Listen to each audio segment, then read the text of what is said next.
Bonjour à tous. Merci d'être avec nous pour ce webinaire qu'on organise avec Arthur de Reach sur les 4 grands principes de la relance. Avant toute chose, désolé pour ce petit contretemps mardi. Malheureusement, ça ne dépendait pas de nous. Mais le principal, c'est que vous ayez pu décaler aujourd'hui et qu'à l'issue de ce webinaire, vous soyez des experts de la relance. Ce webinaire va durer 30 minutes. Les 20 premières minutes avec Arthur, on va vous partager les retours qu'on a eus d'expérience en échangeant avec des directeurs financiers comme toi Arthur, des responsables administratifs et financiers, des responsables ADV, en soit des personnes qui sont en charge de la relance. Et ensuite, on prendra 10 minutes pour répondre à vos questions. Arthur, est-ce que tu veux te présenter? Oui, tout à fait. Alors, moi, je m'appelle Arthur et donc je gère les finances de Reach. Reach, c'est une startup qui a été créée il y a 5 ans maintenant et qui est active dans le marketing d'influence. Donc, l'objectif de la société, c'est de faire des campagnes marketing en utilisant des influenceurs pour promouvoir des produits sur leur compte, principalement Instagram et YouTube. Et aujourd'hui, la société compte une 50aine de collaborateurs, marche bien. On est présent en France et en Espagne. Et on a 2 types de clients. D'une part, les grands comptes. Donc, quand je dis grands comptes, c'est Unilever, Coca, Heineken. On est beaucoup présent dans le secteur de la bouffe. Et de l'autre côté, des startups qui sont en pleine croissance et qui utilisent nos services pour faire la promotion de leurs services. Je pense par exemple à Coupe, la marque de scooter en libre service. Voilà. Super, merci Arthur. Du coup, moi, c'est Raphaël. Je travaille chez Upflow depuis un peu plus d'un an. Upflow, rapidement, qu'est-ce que c'est? Donc, c'est un éditeur de logiciels qui met à disposition des PME une plateforme qui permet plusieurs choses, une structuration de la relance, une implication des différentes équipes au sein de la relance, des indicateurs financiers et pas mal de fonctionnalités qui ont pour but de réduire les délais de paiement et de s'y retrouver au niveau de la trésorerie. Mais alors, pourquoi est-ce qu'aujourd'hui, est-ce qu'on vous parle de la relance client avec Arthur?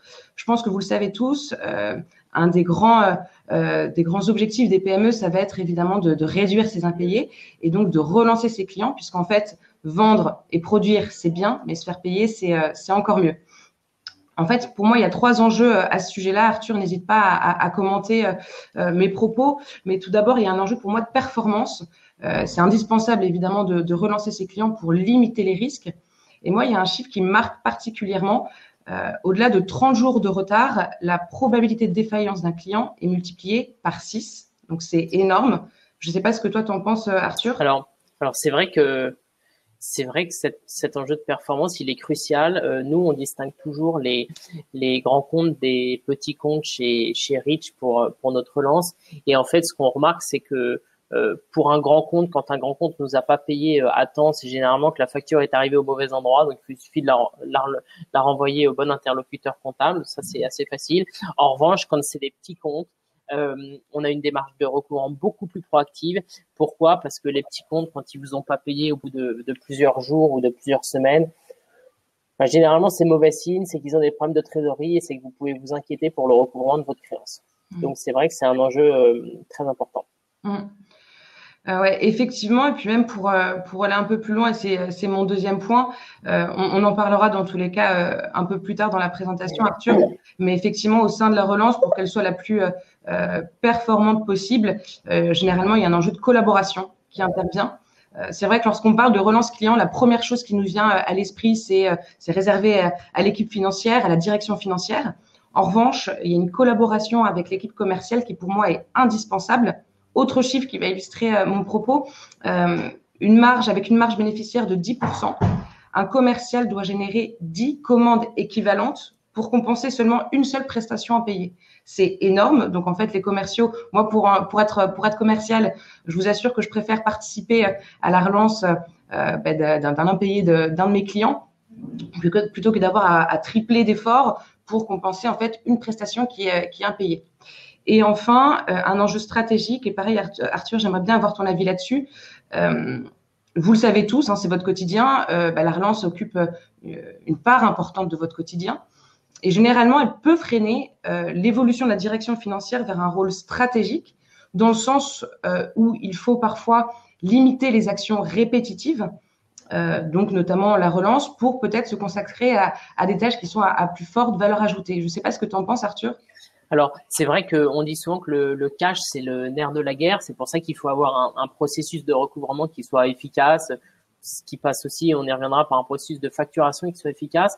Mais le rôle d'un directeur financier, c'est pas seulement de courir après les clients pour faire rentrer du cash, c'est aussi et surtout d'avoir une stratégie globale sur le financement de la société, la gestion des budgets, la gestion du PNL. Et c'est pour ça que moi, en tant que directeur financier, j'essaye de pas consacrer trop de temps au recouvrement des créances, l'automatiser un maximum, ce que permet très bien le logiciel Upflow, mais passer plus de temps sur la stratégie globale au niveau financier pour permettre à la société de croître dans les meilleures conditions possibles. Très intéressant. Merci Arthur. Justement, on pensait tous les deux aux chiffres clés à connaître qu'on pourrait partager avec les participants. Est-ce que tu veux enchaîner sur ce qu'il faut connaître ? Alors tout à fait. Alors globalement, malheureusement, en Europe, plus on va dans le sud de l'Europe, plus les clients sont mauvais payeurs et plus les retards de paiement sont courants. En France, il y a en moyenne un client sur deux qui paye en retard, ce qui est quand même très élevé. La loi 2005, il me semble, qui a introduit des délais de paiement maximum de 45 jours, n'a jamais été respecté et personne ne fait quoi que ce soit pour le respecter, si bien qu'en moyenne, les clients mettent entre 10 et 11 jours, ont entre 10 et 11 jours de retard par rapport à la date d'échéance de leur facture. Bien évidemment, les plus mauvais payeurs ou ceux avec les délais de paiement les plus longs, c'est les grosses entreprises, les moyennes aussi. Pourquoi ? Parce qu'elles ont des process très cadrés, qui sont très bien faits, mais qui mettent à mal le BFR des petites startups comme Rich, comme Upflow et comme d'autres. Et donc, du coup, ce sont souvent ces mauvais élèves qui peuvent payer jusqu'à 90, voire 120 jours. Du coup, nous, c'est pour ça qu'on a choisi notamment de passer par des logiciels comme Upflow pour recouvrer, parce que comme on a une activité qui est très B2B chez Rich et qu'on a pas mal de grands comptes qui doivent représenter 85% de notre chiffre d'affaires, du coup, comme on sait que ce sont des mauvais élèves en termes de paiement, on a une démarche hyper proactive. Ok, super intéressant. Pour une fois qu'on a ces chiffres en tête, il y a plusieurs clés, on va dire, pour que votre relance soit maîtrisée et optimale.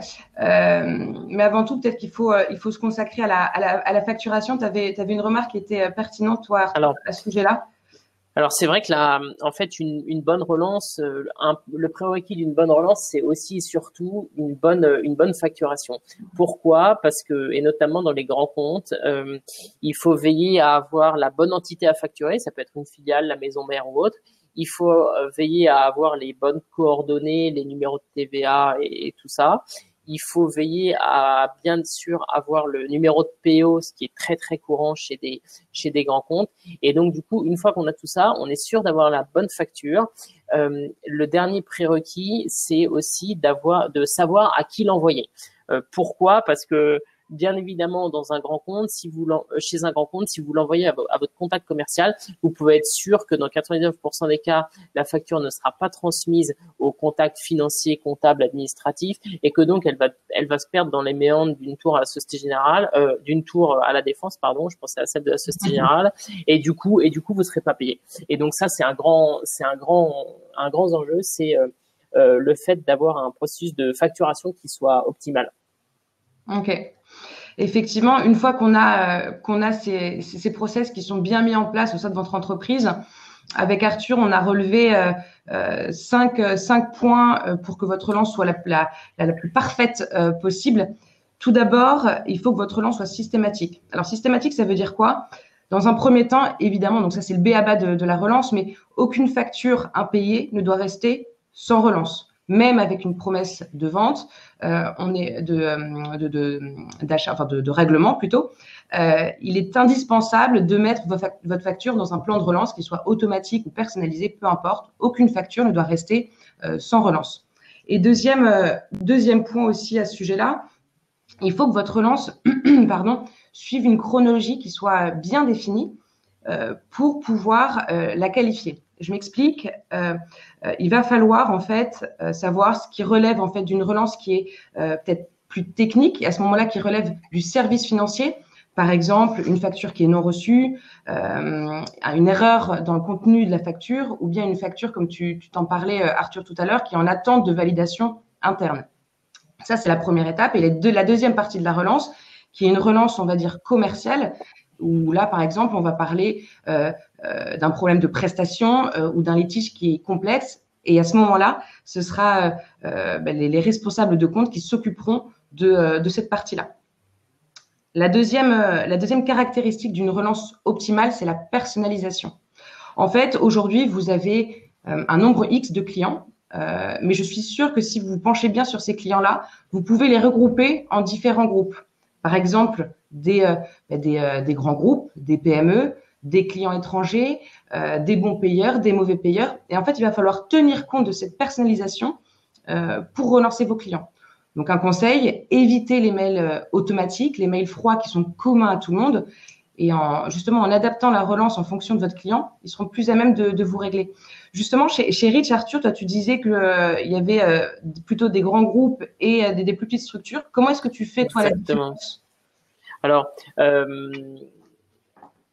bon, globalement, la différence, elle est faite enfin, nous, on les a scindés effectivement en grands comptes et en TPE, PME et ETI, on va dire. Et en fait, les grands comptes, donc, une des choses que je disais, c'était de s'assurer d'abord que la facture a été bien reçue au bon endroit. Donc, en fait, on va commencer par les relancer 10 jours avant la date d'échéance de la facture pour savoir s'ils ont bien reçu la facture, si elle a bien été comptabilisée et si on s'attend bien au paiement à l'échéance. Ça, c'est un des prérequis. Et après, une fois que la date d'échéance est passée, on va y aller de manière assez soft dans le recouvrement parce que de toute façon, quand vous avez un bon de commande signé par Coca-Cola, vous savez que vous allez être payé. Ça, c'est pour les grands comptes. Après, pour les petits comptes, généralement, quand la facture est envoyée dans une entreprise de 5 salariés, vous savez que la bonne personne l'a eu. Donc ça, c'est pas une question. Mais après, on va veiller à être payé, bien sûr, à temps. Et si la date d'échéance de la facture est dépassée pour un petit compte, on va relancer de manière ultra proactive dans les 10 jours suivant la date d'échéance de la facture. Donc, on va relancer tous les 3 jours. D'abord, on va y aller on différencie les actions. On peut y aller par des mails, on peut y aller par des courriers simples, on peut y aller par des courriers en recommandé avec accusé de réception. Et après, et ça rejoint le dernier point des bases d'une relance client maîtrisée, on va aussi faire appel aux commerciaux de la société pour qu'ils contactent eux leur contact commercial chez le client pour s'assurer que voilà, il n'y a pas de problème et qu'on sera payé. Donc du coup, effectivement, on distingue bien 2 plans de relance. D'une part, les plans de relance grand compte, d'une part, ce petit compte. Ok. Et justement, peut-être pour aller un peu plus loin dans la relance grand compte, toi, qu'est-ce que tu conseillerais justement aux participants de ce webinaire? Moi, généralement, je sais que chez Upflow, je conseille plutôt des appels qui sont doublés d'un mail. Chez Rich, comment est-ce que vous gérez cette relance-là? Via quel canal de relance? Alors, tout à fait. Nous, chez Rich, pour les clients grands comptes, on utilise d'abord le courrier, le mail. D'abord le courrier simple pour le mail pour s'assurer que la facture a bien été reçue. Donc, une fois que la date d'échéance est dépassée, on va faire un mail, on va faire un courrier simple et ensuite on va passer le relais au commercial pour qu'il appelle lui direct son contact pour s'assurer que la facture a bien été validée en interne. Voilà. Ils utilisent SAP ou un autre logiciel de gestion et donc ils peuvent voir en 2 clics où est-ce que se situe la facture, si elle a été payée et tout ça. Ok, super intéressant. Merci pour ce retour. Et dernier point également que j'aimerais partager avec vous, c'est sur la précision de la relance client. En fait, toute relance doit être munie de certains éléments qui sont indispensables au règlement de votre client. J'entends par là le montant dû total par votre client, évidemment là où les factures qui sont en attente de règlement, les moyens de paiement, les informations de paiement et ensuite un contact, des informations de contact si besoin. En fait, dès lors que votre client aura toutes ces informations-là, il sera plus à même de vous régler le plus rapidement possible. Et c'est peut-être pour ça, justement, à t'entendre parler, Arthur, ça confirme ce que je pensais, c'est de commencer par un mail qui réunit toutes ces informations-là et ensuite peut-être switcher par un appel plutôt que de commencer par un appel de relance qui risque en plus de tomber au mauvais moment et en plus votre client n'aura pas sous les yeux la liste en fait des éléments dont il a besoin pour vous régler. Est-ce que tu avais d'autres points, Arthur, à ce sujet-là? Écoutez, non, je pense que les côtés incrémentaux et collaboratifs d'une relance client bien maîtrisée, je pense que on en a discuté. C'est très important d'impliquer ces commerciaux parce que c'est eux qui ont généralement le meilleur rapport avec le client entre deux départements financiers de deux sociétés. Bah, bien évidemment, on se parle, mais il n'y a aucune relation, si ce n'est une relation de facturation. Donc, généralement, le courant passe mieux entre les commerciaux. Et donc, c'est pour ça que nous, chez Rich, on n'hésite pas à faire appel à nos commerciaux dans le recouvrement des créances.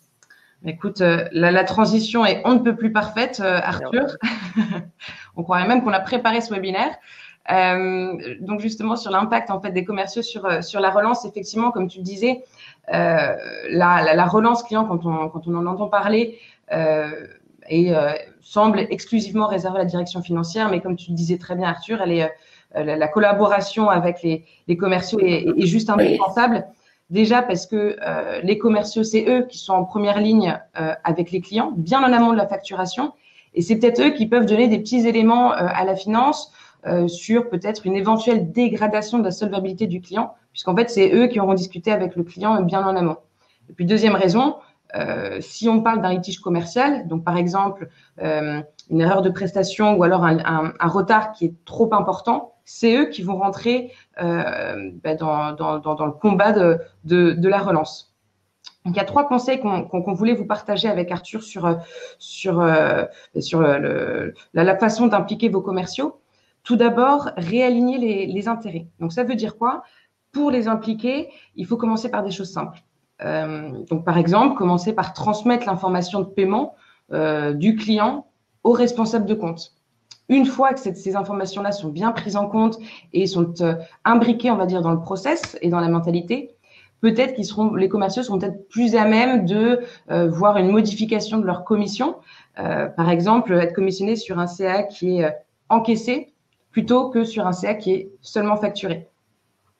Vous, chez Rich, Arthur, comment est-ce que vous arrivez à motiver vos commerciaux tu disais tout à l'heure qu'ils étaient impliqués. Comment est-ce que tu arrives au quotidien à les impliquer là-dedans? Alors, d'abord, les commerciaux chez Rich, ils connaissent en temps réel on va dire, la balance âgée de leurs propres clients. C'est-à-dire qu'ils savent que tel client a payé, tel client a pas payé, tel client paye avec 10, 15, 20, 30 jours de retard. Et ça, pour nous, c'est important parce que comme ça, quand ils vendent une campagne, ils discutent déjà des éléments financiers et ils peuvent bien évidemment agir en amont pour éviter les mauvais payeurs. Ça, c'est le premier point. Le deuxième point, les commerciaux chez Rich sont bien évidemment commissionnés, mais en cas de non-paiement pour X ou Y raison, faillite, la campagne s'est pas faite, etc., etc., il arrive que la commission soit récupérée de la part de la société parce que quand vous vendez une campagne à 50 et que le commercial est censé toucher, on va dire, 4, si la campagne ne se fait pas et si on n'est jamais payé, c'est pas logique pour nous que le commercial ait touché 4. Donc, c'est pour ça qu'on a mis en place ce système. D'accord. OK. Super, super intéressant. Du coup, en fait, ça répond également aux deux autres points, à savoir le partage évidemment de l'information. Tu parlais de la balance âgée, donc un suivi en temps réel de l'information de paiement des clients et une répartition des rôles, à savoir que les premières étapes de la relance restent réservées à l'équipe financière.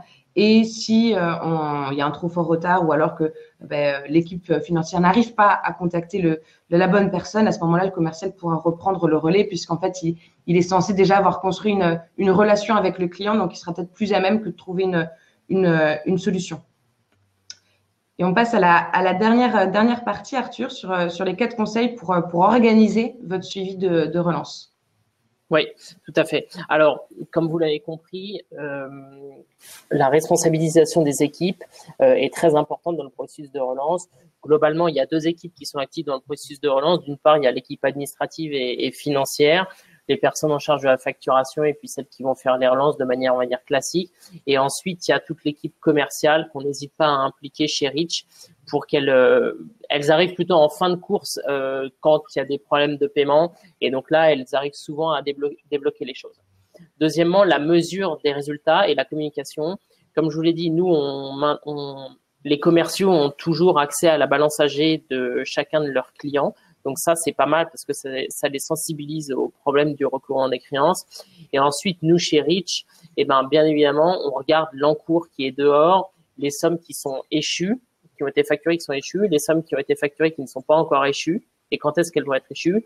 Et on regarde bien évidemment notre DSO, donc le délai de paiement moyen des clients, parce que nous, on est dans une activité où globalement, on décaisse de l'argent envers les investisseurs, envers les Instagrammeurs plus rapidement que la manière dont nos clients nous payent. Et donc, du coup, on essaye de faire matcher quand même ces deux délais pour ne pas avoir un besoin de fonds de roulement qui soit gigantesque. Ça, c'est très important et ça peut, il faut absolument le regarder, surtout dans une activité comme la nôtre qui sont des campagnes marketing d'influence envers des grands comptes. Mmh. Le maintien de la cadence, c'est aussi extrêmement important. Pourquoi? Parce que un client, si vous tombez dans les arcanes d'une tour à la Défense, vous êtes une facture parmi des centaines de milliers sur un mois. Donc, du coup, il faut pas hésiter à être très proactif pour qu'ils se souviennent que, tiens, ils ont une facture envers de la part de tel fournisseur et donc ils vous payeront. Et puis, vis-à-vis des petits comptes et des TPE, PME, TI, il faut quand même se rappeler à leurs bons souvenirs pour avoir un paiement en temps voulu et à échéance. Ensuite, la sélection des bons outils, c'est bien évidemment un prérequis extrêmement nécessaire. Comme je vous le disais, qui dit relance client dit facturation.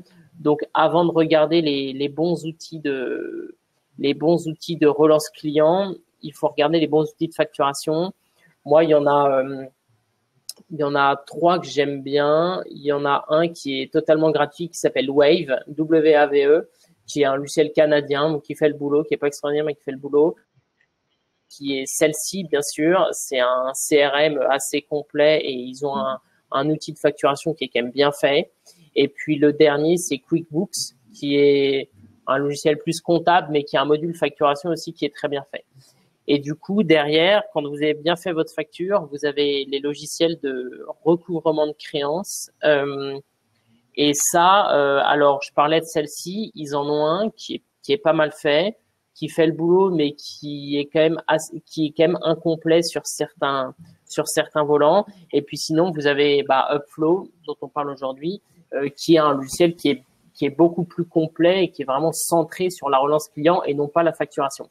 Et donc nous chez Rich, on utilise QuickBooks et Upflow. Pourquoi? Parce qu'il y a un partenariat entre les deux et donc du coup les factures qui sont faites dans QuickBooks sont intégrées automatiquement dans Upflow et donc c'est pratique, ça nous automatise plein de choses et ça nous fait gagner beaucoup de temps.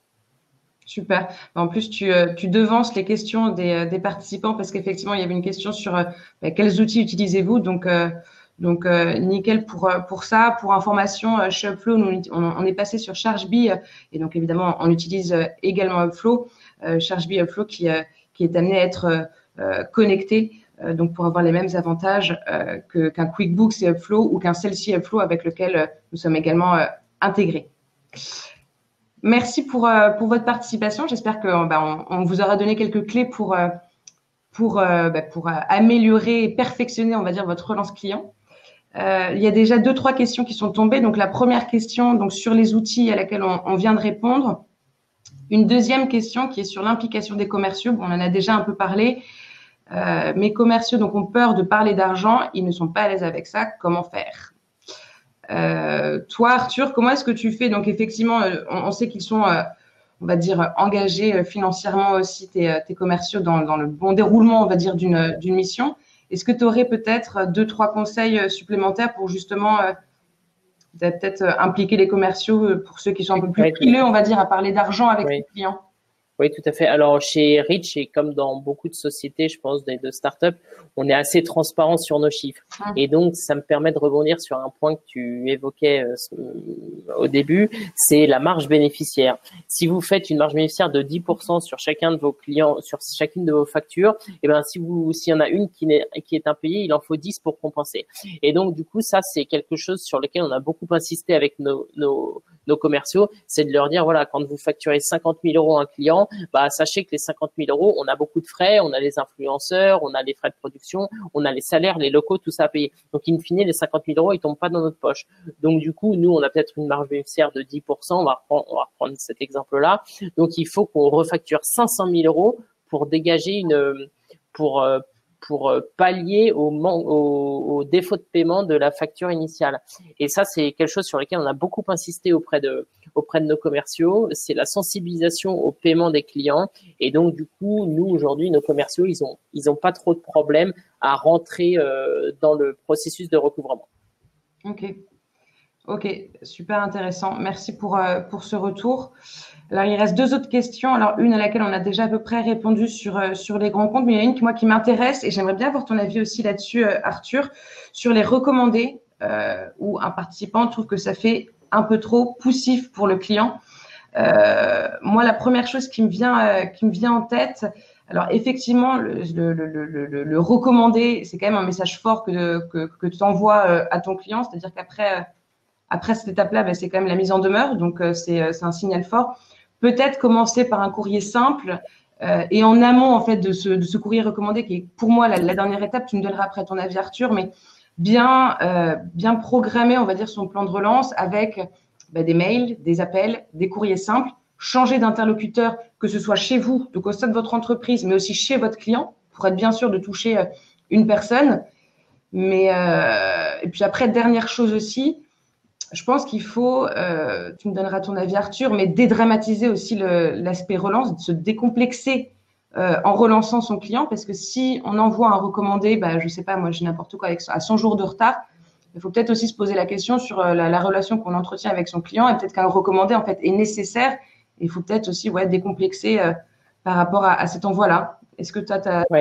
Oui. Alors, c'est ce qu'on disait dans les facteurs clés de la relance. La relance, elle doit être incrémentale. Donc, bien évidemment, la lettre recommandée avec accusé de réception, c'est le dernier maillon de la chaîne. Avant, vous avez plein de moyens de le faire. Vous avez les mails, vous avez les lettres simples, et puis vous avez les coups de téléphone. Donc, du coup, bien évidemment que vous n'allez pas envoyer un recommandé avec accusé de réception le jour de l'échéance. Ça ferait mauvais effet. Ça, c'est évident. Maintenant, oui, effectivement, il faut quand même ne pas être complexé vis-à-vis des montants. Quand un client a signé pour un bon de commande à 10 000 euros, ces 10 000 euros, ils sont dus. Et donc, il n'y a pas de gêne à avoir vis-à-vis de l'utilisation d'une lettre recommandée avec accusé de réception. Bien au contraire, cet argent, il vous est dû. Donc, il faut se faire payer. Voilà. Moi, j'ai aucun scrupule, j'ai aucune gêne à envoyer des lettres recommandées. Vous le saurez si vous devenez client de Rich à l'avenir alors. On va terminer là-dessus. Merci pour votre écoute. J'ai été ravie de vous présenter ce webinaire avec toi, Arthur.